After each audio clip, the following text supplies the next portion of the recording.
যদি আমি বলি আমার রাসূল কেমন ছিলেন, তিনি ছিলেন মধ্যম আকৃতির, তিনি না লম্বা না খাটো।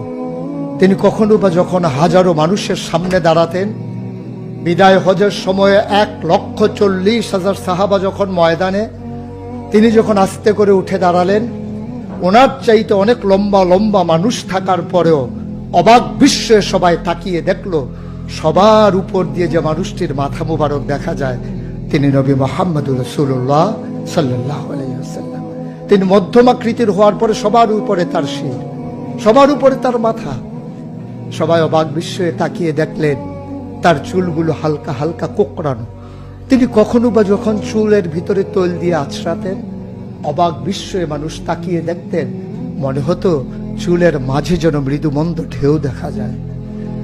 তার কপালটা ছিল চওড়া শুভ্র, তার চোখের ভ্রুগুলো ছিল ধনুকের মতো বাঁকা, তার চোখগুলো ছিল টানা টানা ভাসা ভাসা, তার চোখের পাতাগুলো ছিল গোলাপের পাপড়ির মতো। তিনি কখনো বা যখন চোখের পলক ফেলতেন, অবাক বিস্ময়ে মানুষ তাকিয়ে দেখতেন, মনে হতো মৃদুমন্দ বাতাসে গোলাপ পাপড়ি দোল খাচ্ছে। তার চোখের সাদা অংশ ছিল রক্তিমাভ সাদা, কালো অংশ ছিল তার কৃষ্ণ কালো। তার ঠোঁটগুলো ছিল গোলাপি রঙের, তার নাকটা ছিল খাড়া, ছিদ্রগুলো ছিল ছোট ছোট, নাকের নিচে ঠোঁটের উপরে ছিল চিকন সরু গোঁফ। তিনি কখনো বা যখন মুচকি হাসতেন, তার গোলাপি রঙের ঠোঁট দুটো যখন একটু ফাঁক হয়ে যেত আর দাঁতগুলো যখন বের হয়ে যেত, মানুষ অবাক বিস্ময়ে খুঁজত কোথাও যেন বিজলি চমকিয়েছে। তিনি যখন প্রচন্ড গরমের মাঝে ঘেমে সিক্ত হতেন, কপালে তার মুক্তার দানার মতো ঘাম জমে যেত।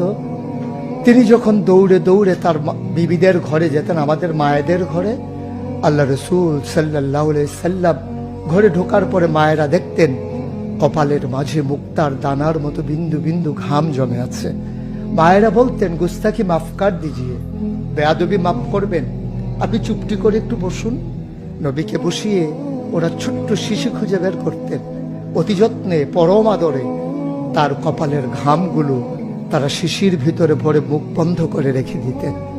ঈদ যখন আসতো, বিয়ে যখন হতো, জমানো ঘাম তারা আতর হিসেবে ব্যবহার করতেন।